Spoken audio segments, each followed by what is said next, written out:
Be holding a COVID-19 briefing tomorrow due to Veterans Day, but we'll be back here on Thursday. And I want to encourage everyone to take some time tomorrow to honor our veterans. And if you're able, to find an organization near you that serves veterans and offer to volunteer in some fashion or to make a contribution. Our veterans deserve our respect and our dignity and deserve to live with dignity. And we should all do what we can to recognize their sacrifices on our behalf. I know many of us hoped not to still be fighting this deadly pandemic 9 months after it revealed itself. Way back in March and April, many Americans and those abroad had visions in their heads of somewhat a normal summer, or after that, a normal fall. And then eventually maybe a not so bad winter. We're all looking, hopefully, toward a better tomorrow, even as the public health experts warn of new waves of the virus as more people spend time inside in the months to come. We all want this to be over, but we need to gird ourselves for winter because it's not over yet. Neither has winter come, nor is the pandemic over. We have potentially months of the fight ahead of us. As hard as that sounds, yesterday we were given some real hope. A preliminary analysis of a new mRNA vaccine suggested 90% effectiveness in preventing COVID-19. That's potentially a very big deal. It proves not only that an effective vaccine might be on the horizon, but also that the multiple vaccines that use this new spike protein technology attacking the part of the virus that helps it latch onto human cells are on the right track. There are more trials ahead to determine if there are safety concerns, if the vaccine offers protection to those with prior COVID-19 exposure, if it protects against severe COVID-19, and if its effects on human immunity lasts an appropriate amount of time. But the news yesterday was potentially a very good sign of things to come. And as I've said in weeks past, we stand ready in Illinois to build the appropriate logistics chain to distribute vaccines to our state's residents. In the meantime, we're locked in a struggle with this virus as winter approaches. Today, I want to focus on COVID-19 hospitalizations. Across the state, the majority of our regions are seeing far higher rates of hospitalizations for COVID-19 than they ever did last spring. Outside of Cook and the Collar counties, much of Illinois' communities are experiencing the worst surge that they've seen yet. Region 1, northwestern Illinois, has nearly doubled where it was at its COVID-19 peak of hospitalizations in late May. In southern Illinois, Region 5 has more than doubled its hospitalization peak from the spring in late April.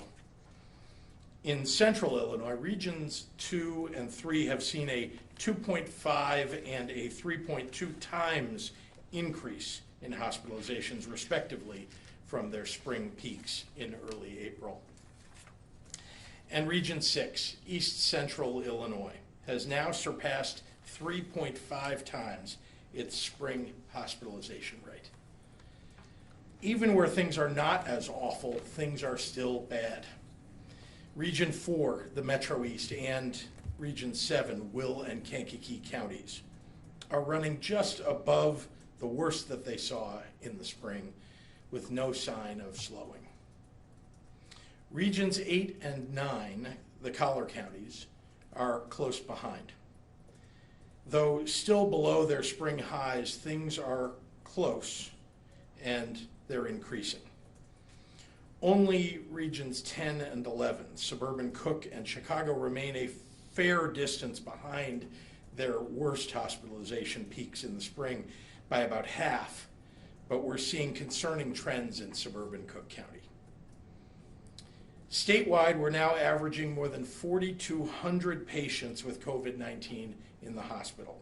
Our highest average in the spring was 4,822. 4,200 now, 4,800 back then. In short, we're now just hundreds short of our worst COVID hospitalization numbers last spring, after adding more than 2,000 to that number and that average since just October the 1st. I have been in touch with hospital leaders and with healthcare workers across the state. It's a difficult time for them. They're doing amazing work, but we must not let them become overrun. We're listening closely to them and we'll do everything to protect them. They have a message for everyone listening. They implore you to make sure that everyone wears a mask and stops gathering with a large number of people in your homes. They need your help. We're not alone in this fight. The nation is in a precarious place right now in this pandemic, and just as other states here in the Midwest and across the nation are imposing stricter measures to keep people safe, we are too. As I said last week and yesterday, we're monitoring the numbers closely, and additional statewide action is possible. We're also continuing to make sure that testing is as accessible as possible in Illinois. And indeed, we remain one of the top testing states in the nation and the best testing state in the Midwest. To that end, I'm pleased to announce that we've surpassed a new milestone in Illinois. We've recorded more than 100,000 tests in the last 24 hours, our first day of testing in the 6 digits, making us one of the first states to do so and the first in the Midwest. We know there's a renewed demand for testing statewide as positivity rates rise, so we're making every effort to keep building out our testing infrastructure, and this is a critical milestone in that endeavor. But it's critical to remember that nothing makes a bigger difference in this pandemic than when a community decides to protect your own by wearing masks, by avoiding gatherings, by temporarily closing high-risk, high-exposure businesses until we get to a place where it's safer to open again.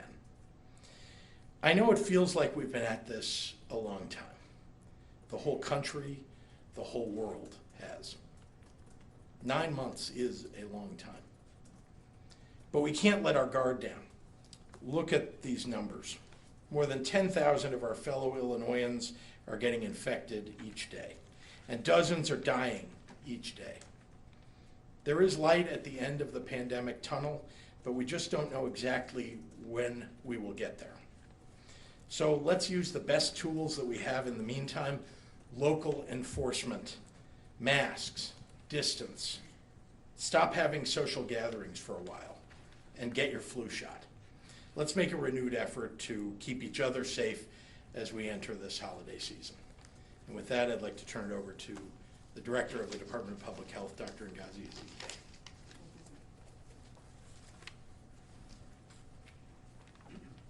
Good afternoon. Again, today reported an all-time high of newly identified COVID cases to the tune of 12,623. This brings our total number of cases in Illinois to 511,183. There were 79 new deaths reported for a total of 10,289 total lives lost to this deadly virus.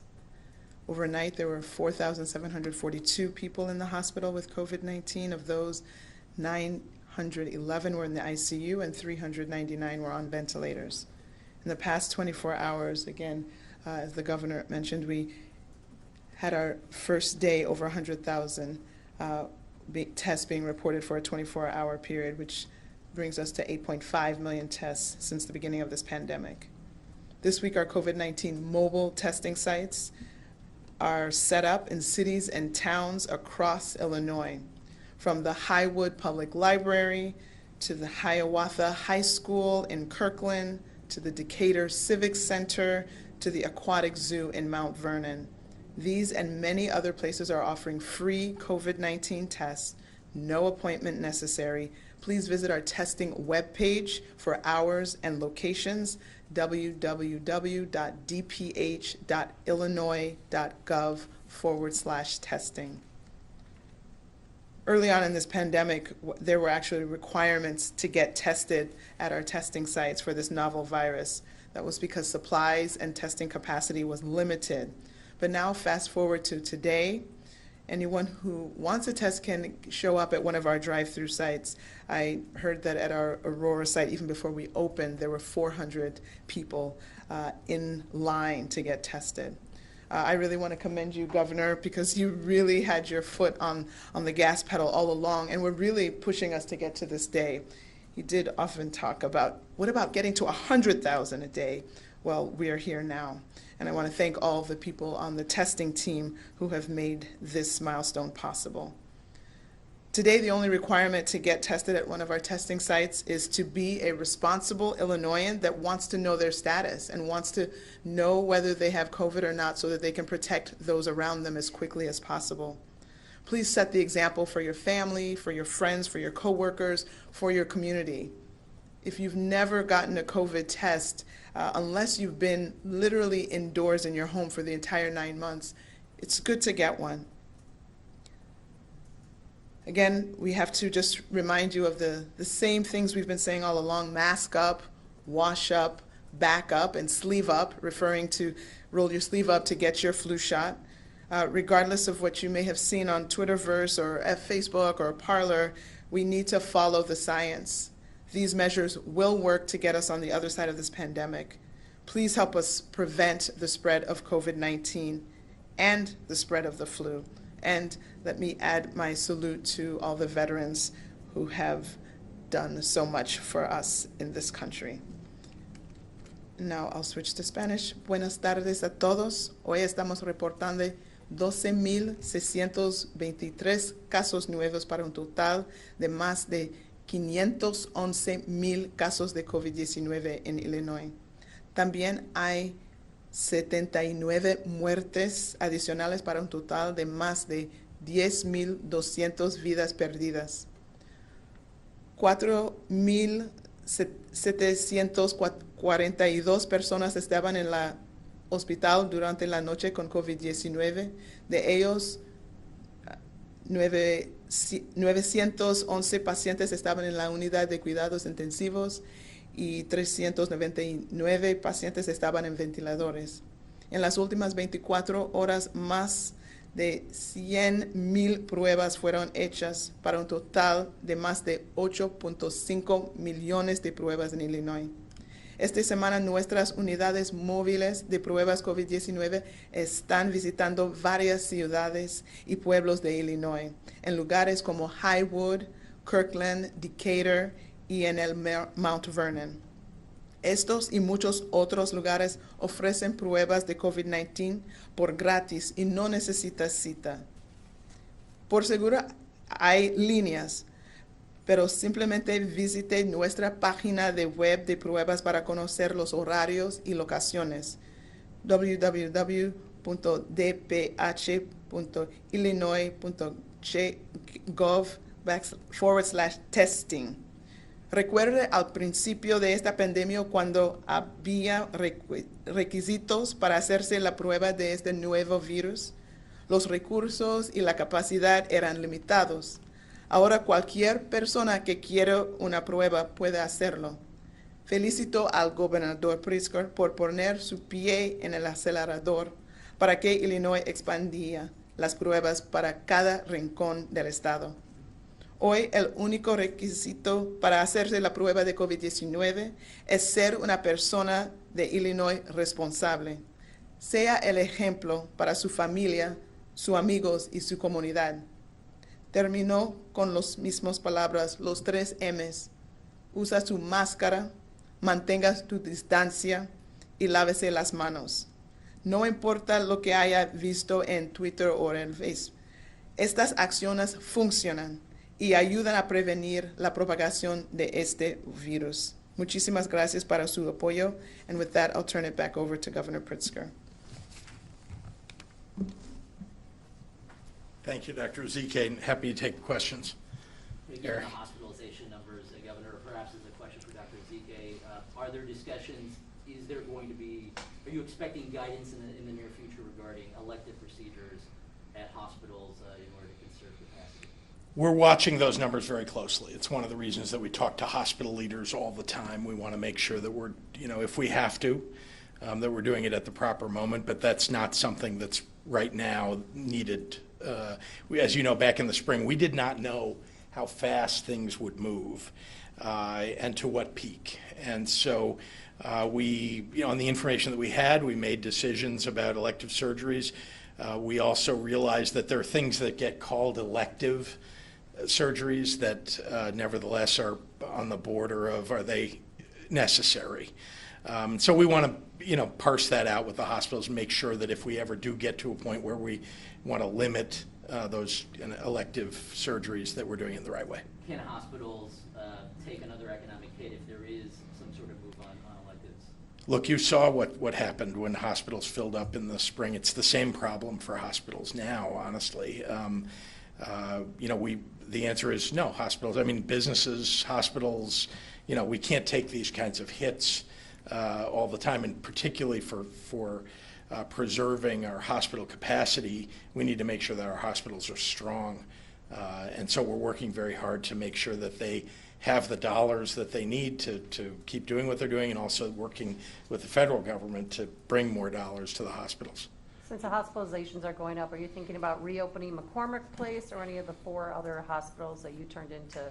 It's always something in the background, Amy, that whether we should, whether we would need to reopen a facility like that. But right now, we don't see that. It's not something that's right on the horizon.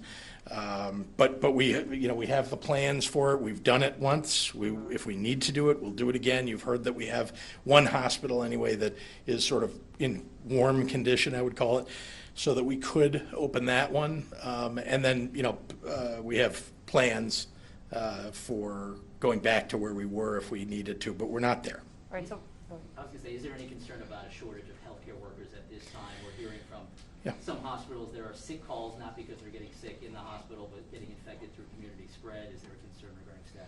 Always. I think the number one thing you hear from hospitals isn't so much do we have the space, it's do we have the staffing. And by the way, just like in the spring, when many states were suffering at the same time, and there was a demand for all of these workers in every state, it's very hard to get them when every state is looking for staff.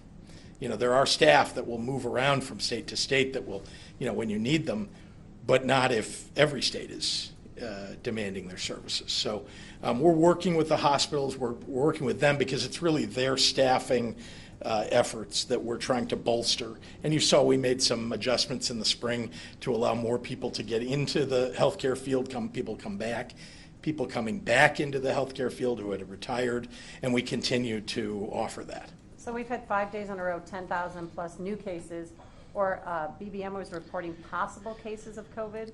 And what are possible cases of COVID? And why are they being included in the total? I don't think information? they're not included. Yeah, the probable is a word Probable. that's, yeah. Well, we've talked about that here before, Right. right? What those cases are, yeah. Can you just reiterate, because people. I'll let Dr. Ezike explain. Thank you. Okay. Again, with the advent of a large amount of this resource of the rapid antigen test, per the CDC definitions, when you get that positive test, that is listed as a probable case. The confirmed cases are molecular tests.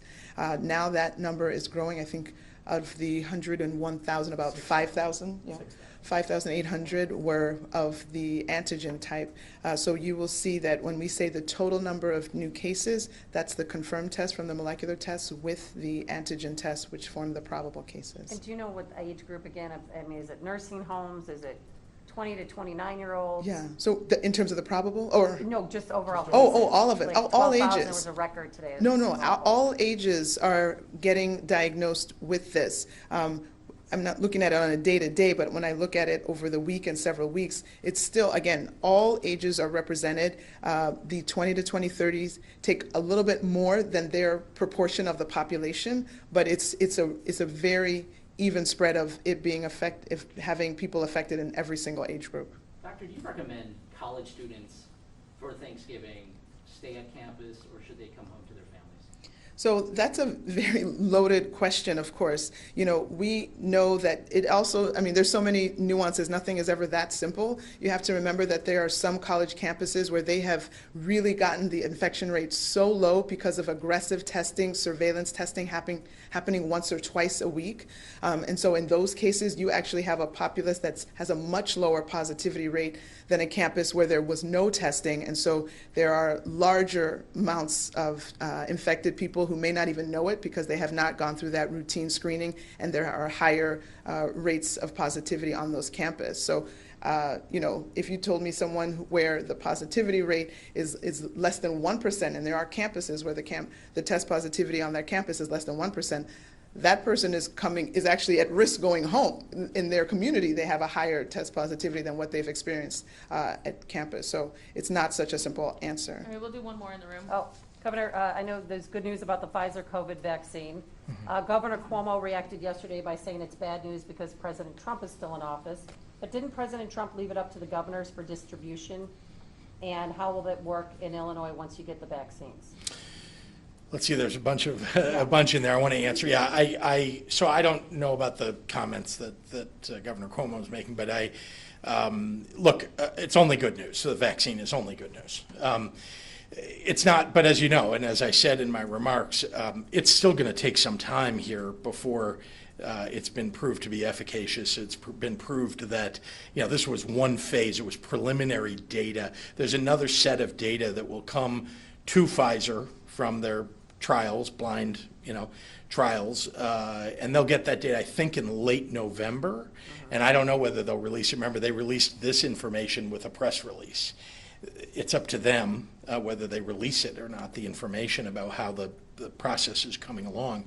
But obviously, we're all rooting for it. And it's not the only one. Moderna and a few others have the same type of vaccine, and that's a very important thing to take note of, the type of vaccine. This one is proving seemingly to be more effective. And so, you know, the fact that there are multiple companies developing things like that. And then you asked. But will you get the dosage and decide how it's distributed? Yes. So we've put, you know, first of all, As governor? we have a plan. We have a plan that's been developed back in. Plan that you can look up online, actually. Yeah, submitted back in October, and it's available to you. But importantly, you have to step back for a moment and understand that each of the vaccines is somewhat different. This one, for example, as I understand, requires that the vaccine be stored at 100 degrees below zero, the storage. So that makes distribution more difficult. I don't know how many facilities you're aware of that can hold 100 degree below zero, you know, supplies. Not many. And so we will need a lot of help from the federal government, there's no doubt about it, to deal with that problem. How do you store it? How do you ship it at 100 degrees below zero? You know, and it just takes an awful lot. It's not something that's very easy. We don't manufacture that kind of equipment. The state of Illinois doesn't, and I'm not sure there's enough of that equipment for us. But I only say that to say we're going to work with whatever the capability is, whatever the vaccine that comes, we're going to build the capability to deliver that vaccine to the people of Illinois. And yes, you'll see in our plan when you go online that there's a list of the most vulnerable, the healthcare workers first, because we need them to be healthy while they're administering, and then of course the most vulnerable first. All right, we'll go online. Jim Haggerty at the Rockford Advocate. Governor, with positivity rates soaring in some areas like Region 1, do metrics that you're following show when these hard-hit areas will see a peak, or does that depend on how citizens follow mask mandates and other mitigation efforts? The latter. Can Governor Pritzker or Dr. Ezike, sorry, this is from Dave McKinney at WBEZ, speak to the conditions at the LaSalle Veterans Home? How many residents are hospitalized and how many are on ventilators? How is staffing being handled with 70 staffers having tested positive? What is the outlook there? I'll turn it over to Dr. Ezike for comment, but I will point out that this is a extraordinarily difficult, you know, and troubling situation. Any, you know, nursing home or long-term care facility, et cetera, especially because our Veterans Affairs Department has really done an outstanding job of keeping the veterans in our veterans homes safe. They really have. And so this is a blow to all of us. It's something that, they've been working against the entire time. It's also, I think everybody should take notice that people have asked us, well, why don't you just, not count the nursing homes when you count the regions or the positivity in a region or the positivity in a county? And the answer is because guess what? The people who work at facilities like this live in the area. And they're the ones who, no fault of their own, but you can asymptomatically bring COVID in to work with you. Now, we do everything we can to screen for that. We do regular testing, very regular testing, but it can happen nonetheless. And once it comes into a facility, indoors, with a number of people there, even with all the precautions that people are taking, it can spread relatively quickly. Having said that, I don't know if you have anything to add.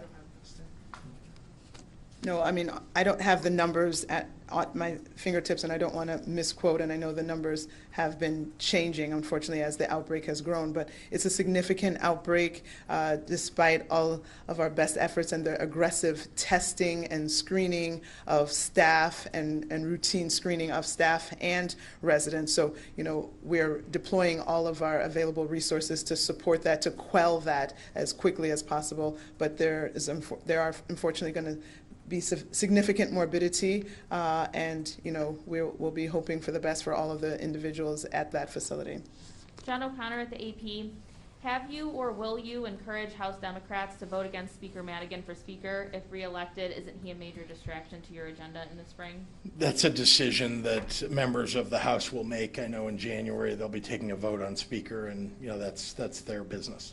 I know we answered this question already. It's from Jake Griffin at the Daily Herald, but Dr. Ezike, there are concerns adding probable cases each day has corrupted the data, sowed distrust, and artificially inflated case positivity. Why do you believe this method is best? Will you allow posting of actual and probable amounts on IDPH's website? Seems like we're living in conspiracy theory land, so if you'd like to... So again, this is definitions established by the CDC. Other states are doing this. Check the Missouri website, check the California website, I think even the Florida website. So we are just aligning ourselves. The introduction of this very significant resource in the form of the antigen test, we've been given hundreds of thousands of this test, and we want to use them. But by definition, that falls in the probable category. If these people had not been tested with the Binax, with the rapid test, and instead had been tested with the traditional PCR, they still would have been cases. So it's just a matter of what testing method was used. It doesn't change the fact that these individuals have COVID, so they are COVID cases. That's right. Let me just add that. Let me add one thing to that, which is don't think that an antigen test is a whole lot different than a PCR test. It's different, there's no doubt, and there's a sensitivity level that's slightly lower. And that's why the CDC, I think out of an abundance of caution, decided to label them as probable, because it is highly likely that if you got a test from an antigen test and you tested positive, you are positive. They just, I think, were out of an abundance of caution because the standard in the healthcare world is PCR testing. That's what we've been using for, and out of the 102,000 that we reported today, as Dr. Ezike said, it's almost 96,500 of them were PCR tests. So. Tessa at WICS, we just received a tip from 2 lawmakers saying there might not be a veto session. What are your thoughts on this? Do you think there should be one despite a second wave of COVID? Well, that would be disappointing. We have so much work to do in Springfield. There's no doubt, and I guess I know why people are concerned about gathering. I am discouraging gathering across the state, and so. But I must say it would be disappointing. We just have so many things we need to accomplish. With regard to the budget in particular, we have major efforts underway that will require the legislature's engagement. Indeed, I'm already working with a number of members of the legislature. I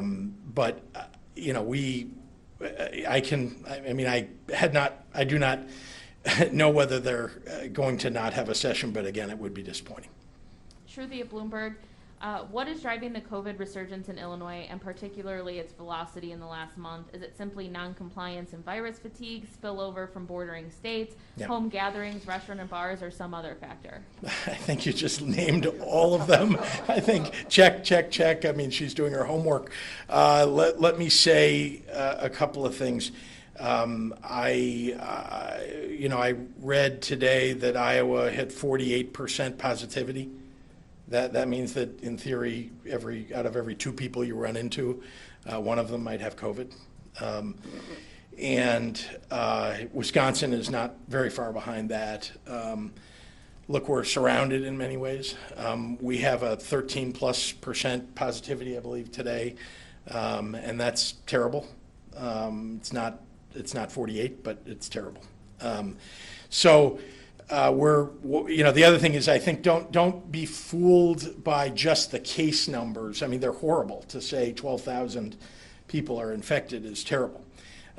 Take note that, that we're doing more testing than almost any other state. I mean, at 100,000 tests, you're going to reveal more. If you didn't do any tests in Illinois, you still would have thousands and thousands, more than 10,000 clearly, of people who are infected. If you could test everybody in the same day, you probably would find more than 12,000 people who test positive. And so I think, having said all that, these numbers are awful. Positivity rate is going the wrong direction. I think that's just as important as any other number we say to you is what direction is this headed and how fast is it heading in that direction? Jim Leach at WMIY, are there projections for when hospitals around the state might reach bed and or ICU capacity, and what are the contingency plans? The same contingency plan. I mean, we have similar contingency plans that we worked out in the spring. The difference is we've had months to shore them up, make sure that they're the right way to do it, that we can do it in an effective and relatively quick fashion. There are. I mean, it depends on how fast the numbers rise. And right now, they're rising at a linear rate, but they're on the cusp of going exponential. It's hard to tell when or if that would happen, and that's why we need everybody to please help us out. Help yourself out. Wear a mask, like everybody in this room, and encourage everybody to wear a mask. It really is hugely important that you do that when you're with other people. A.D. Quigg at Cranes, between the fair tax gap and COVID's impact, how quickly do you think the General Assembly needs to act to tweak the budget, and what conversations have you had with the 4 tops about veto session? So we have a meeting that's coming up. I have worked diligently, and we're going to need the General Assembly to step in here. There's a limited amount that the administration can do on its own. We're going to do all of that, and we need to make some significant cuts, and we need to look at the size of the budget deficit and to think about their trajectory going forward. And so those are all conversations that are happening now. Jamie Monks at the Tribune, you've said you'll take away liquor and gaming licenses if businesses don't comply with your orders. As some restaurants continue indoor service, have you considered directing local health departments to pull food certificates as an enforcement measure?